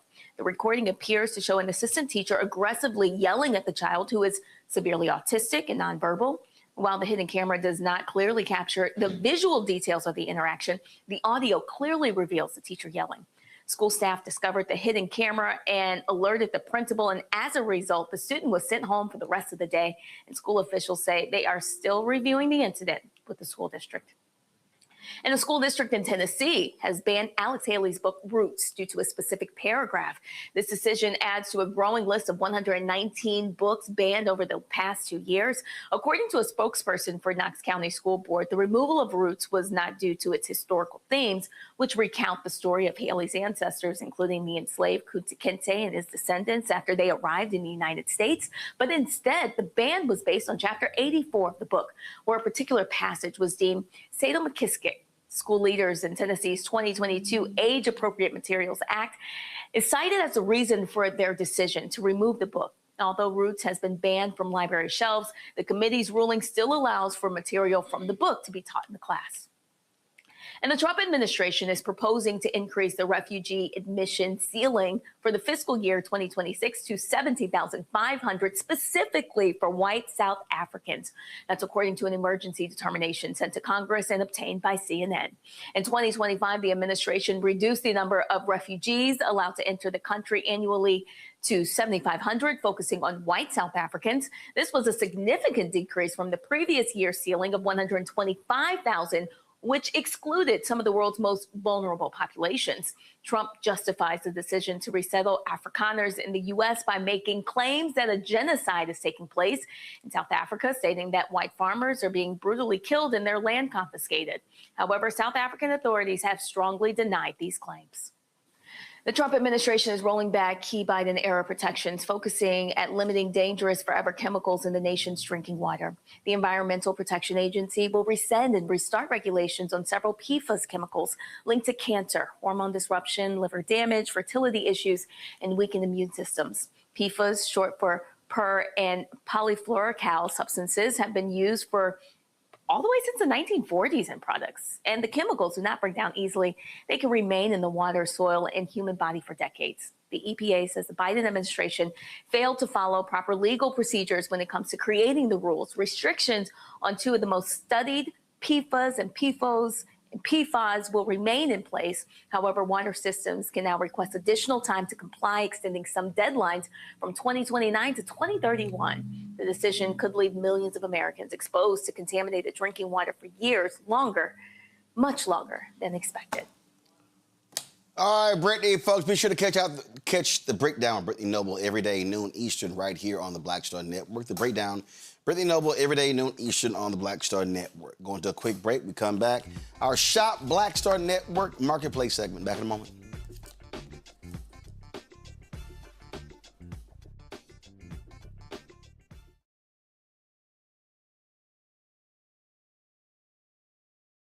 They've been trying to erase black political power since Reconstruction. Now the Supreme Court is helping them finish the job. First came Shelby County versus Holder in 2013, the ruling that gutted the Voting Rights Act. Then came Brnovich in 2021, another ruling, another piece torn away. Now comes Calais, the case civil rights leaders warned could cripple the last major federal protection against racial vote dilution. And within days, Tennessee eliminated its only majority black congressional district. Louisiana, South Carolina, Alabama. The same strategy is spreading across the South. The old Jim Crow used poll taxes and literacy tests. The new Jim Crow uses gerrymandered maps, voter roll purges, polling place closures, and court rulings that make black communities politically invisible. 1965 was Freedom Summer. This is Freedom Summer 2.0, because they are still trying to erase black political power, and we will not bow.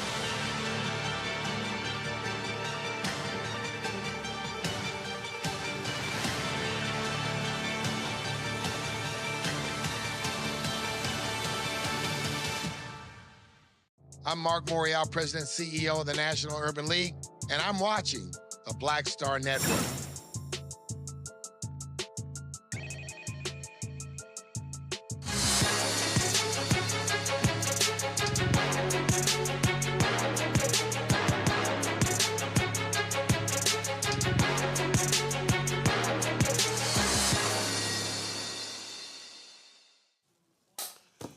All right, have you ever craved something sweet but weren't quite sure what you wanted? Well, Brick City Candy has a delightful selection just for you. They offer a unique assortment of artisanal candles that blend classic flavors with a modern twist, all crafted by hand in small batches. Joining me now, Janelle Hudson, founder of the Pyramid House Foundation. Janelle, glad to have you here. Okay, so walk us through. So I'm sitting here, and I see Apple Jacks, I see grape. I've got here, what's this here? This is called Candy with a Purpose. This is watermelon, got watermelon right here. And then, let's see, Candy with a Purpose. Got cherry right here, and then what's over here? I've got, oops, something just fell, tangerine over here. So how'd you come around to creating this? So Brick City Candy is a social enterprise workforce development program of Pyramid House Foundation. And Pyramid House Foundation is a shared housing provider, and we have a reentry program. So we started with housing and then quickly found out that we needed to do more to be able to support our individuals returning from incarceration, to give them purpose, to foster healing, and then also to give them, obviously, a way to develop workforce skills so that they can then go into the community and live their lives productively. So, so they're the ones making the candy? Yes, they are. Okay. And where is this based? So Brick City is the nickname for Newark, New Jersey. And the young people that work for Brick City Candy are predominantly from Newark. We work out of a commercial kitchen in Orange, New Jersey. So was this about teaching them how to make the candy, the packaging, all the marketing, all those things? All of it, yeah. It's really when an individual, particularly a young person, comes from prison, there's a time, period that has been lost. And life continues, life goes on. So if they're incarcerated for 2 years, 6 years, however long they're incarcerated for, if they're adult paroled, there are even more challenges that they're facing. So as soon as they come out and they're placed with us, we then give them a safe environment for them to be able to develop skills that they, one, lack. They miss a large chunk of time in developing the normal skills that an adolescent into adult would develop. And also to give them a safe place to do that, to figure out what kind of transferable skills they may have, because making candy is the same process with different ingredients as making drugs. So some may have been in that industry, and so it's an easy transition. And then also it's a supportive environment for them to be able to develop those skills and feel safe.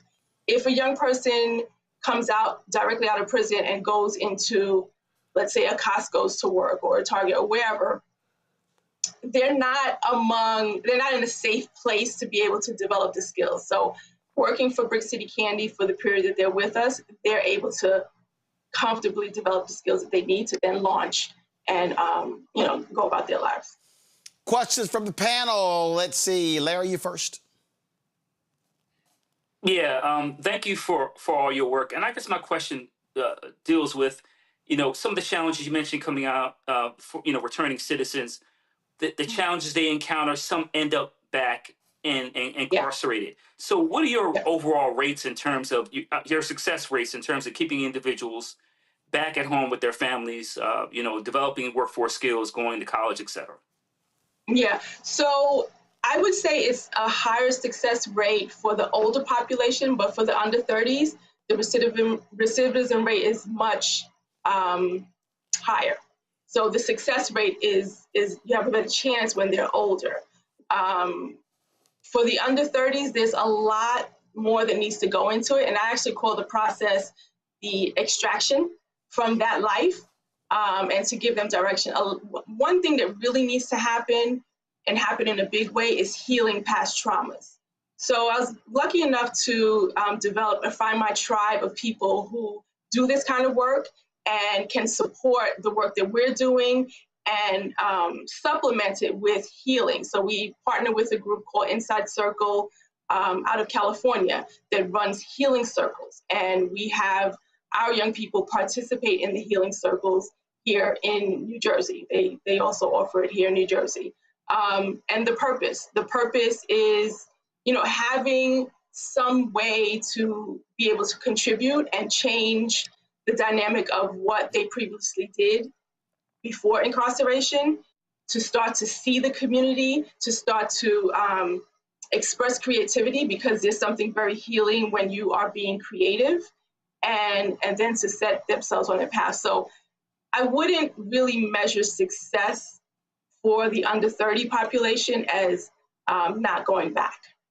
Because there's so many factors that play into why they may end up back in either jail or prison. There's parole violations. There's so many things that take place that contribute to that. So I hope I answered your question. Randy?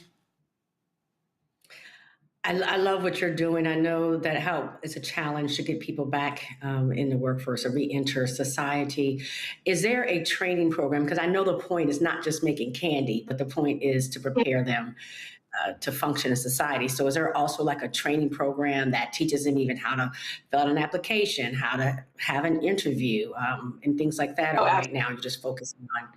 Yeah, absolutely. So it's 20 weeks that we work with the young person.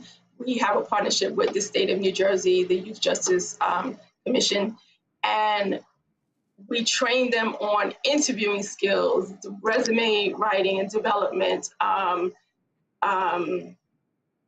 to just be in the workplace, being on time, all of the things that are required to successfully hold a job. We're taking them back and showing them how to do that in a safe place where they feel comfortable and they're not feeling like, I can't do this in this strange environment. Like throwing someone right into the workforce that's never been in the workforce, I don't think that that's, a really good setup for success. Mustafa. And just one quick. I'm sorry, Ms. Randy, go ahead. I just was going to ask your favorite flavor of the candy. So chili pena is pineapple flavor with tahini seasoning. So like it's a little chili, kick, salt and sweet and salty. And banana pudding are my favorites. Okay. Thank you. Mustafa. Yeah, well, thank you for the transformational work that you're doing. I'm curious, any of the folks who went through this program, have they gone on to start their own programs or create their own businesses? What does that look like? So actually, my two co-founders, their role is, we're not a huge program, right? So let me say that. The idea is that they are credible messengers so that they can go back and pull others in and pull them off the street. So one of the co-founders, he's actually starting a trucking business. And in our program, in our developing of Brick City Candy, he learned the steps on how to become an entrepreneur, how to get your LLC, how to do all the things needed to actually start a legitimate business. So, and the other is, they're doing speaking engagements across the country, because our partner, another partner of ours, the NAACP Foundation, has a really robust investment in community partners that are doing the work for the emerging adults or the under 30s who have been just as involved and system impacted. Mustafa. I'm sorry. All right. So actually, okay. So to make sure everybody got the questions in. Last question I have for you, in terms of, so when did y'all first start moving product? We launched in June of 2024. All right then. Well, so a couple of years old next month. Folks, do me a favor. Again, Brick City Candy. Y'all see it, Brick City Candy. If y'all go to shopblackstarnetwork.com, shopblackstarnetwork.com, y'all can check out the marketplace there. Look at all the different products that they have Brick City Candy. And remember, when you support Brick City Candy, you also supporting this network as well. So we certainly appreciate it. Janelle, good luck with the candy. Thank you so much. All right, that is it for us. Let me thank Larry, Randy, and Mustafa for being on today's show. Thank you so very much. Let me thank Greg for filling in for me yesterday. I was in Palm Desert at Bighorn at the 8th Annual Anthony Anderson Celebrity Golf Classic. We'll have a roundup of that for you soon. But folks, don't forget, do us a great favor. Support the work that we do. We had two great shows last week, man. An amazing show in Connecticut, in Middletown. In addition, in Montgomery, of course, there for All Roads Lead to the South. We streamed it to 50 platforms all across the country as well. So great feedback there. So support our work. Again, your contributions are critically important, y'all. Listen, our goal is to get 20,000 people contribute on average $50 each a year. It comes up to $1 million. That's $4.19 a month, 13 cents a day. Now, what does that fund? It helps fund this show. It helps fund the other 5 shows on the Black Star Network. So it's not just me. Of course, let's go ahead and show it. You've got Second Opinion with Ed. Nope. Listen to what I'm saying. Please show you got Second Opinion with Dr. Ebony Jade Hilton. We stream that show on Thursdays. We have that show. Do we have the graphic for Balanced Living with Reverend Dr. Jackie Hood Martin? There we go. We stream that on Tuesdays. Of course, we got The Other Side of Change. Check that show out. We have that show. We stream that once a week as well. The Black Table with Greg Carr. We have that show as well, so be sure to check that out. New episodes drop every Friday. Also, Roland's Book Club. We got those dropping every Friday as well. And then, of course, the Daily Show, Breakdown Brittany Noble, every day, noon Eastern. So those are all the shows. Am I missing anybody? No, I think I got everybody. So that's all the shows on the network, folks. So your support is critically important. You want to contribute via Cash App, use the Stripe QR code. You see it right here. If you're listening, go to blackstarnetwork.com. That's also for credit cards as well. Checks and money order, make it payable to Roland Martin Unfiltered, P.O. Box 57196, Washington, D.C. 20037-0196. PayPal's R. Martin Unfiltered, Venmo RM Unfiltered, Zelle, Roland at RolandSMartin.com. Roland at RolandMartinUnfiltered.com. Download the Black Star Network app, Apple phone, Android phone, Apple TV, Android TV, Amazon Fire TV, Roku, Samsung Smart TV. You see the T-shirt I'm wearing today? Don't blame me. I voted for the black woman. That's right. No, guys, you see the shirt that I'm wearing? Listen to what I'm saying. Come on, thank you. Okay, I'm rocking Don't Blame Me. I voted for the black woman. If you want to get this T-shirt, go to shopblackstarnetwork.com. T-shirts, hoodies, wall art, mugs, and more. Shopblackstarnetwork.com. Again, black-owned products, support of the marketplace at shopblackstarnetwork.com. Don't forget, download the app, fan base. Follow me at Roland S. Martin. Be sure to get that Black Supporter app. And there you go. So, folks, and don't forget, Bishop William Barber. We're close to hitting our goal. I told you I wanted 2,000 people. We are approaching that in terms of folks signing up for the training June 11th and June 12th and 13th. What we want to be able to do is train people when it comes to organizing and mobilizing. That's what our goal is. And so if you go to blackstarnetwork.com, come on, go to my iPad, go to blackstarnetwork.com, click that link with Bishop Barber, and you can click. We're going to have 1,000 black men, but other people, first of all, initially 1,000 alphas. Other brothers start hitting us. Sisters start hitting us, and so we're approaching that number. So we want to hit 2,000 now. So do me a favor, go to Repairs of the Breach website, or you can go to blackstarnetwork.com, click that link with Bishop William Barber, and you can sign up a 2-day virtual training to teach people how to train how to be organizers and mobilizers as we prepare for Freedom Summer and Freedom Fall 2026. We want this to be the largest black voter registration since the 1965 Voting Rights Act. So your support is critically needed to make that happen. All right, folks, that's it. I'll see y'all tomorrow. Holla!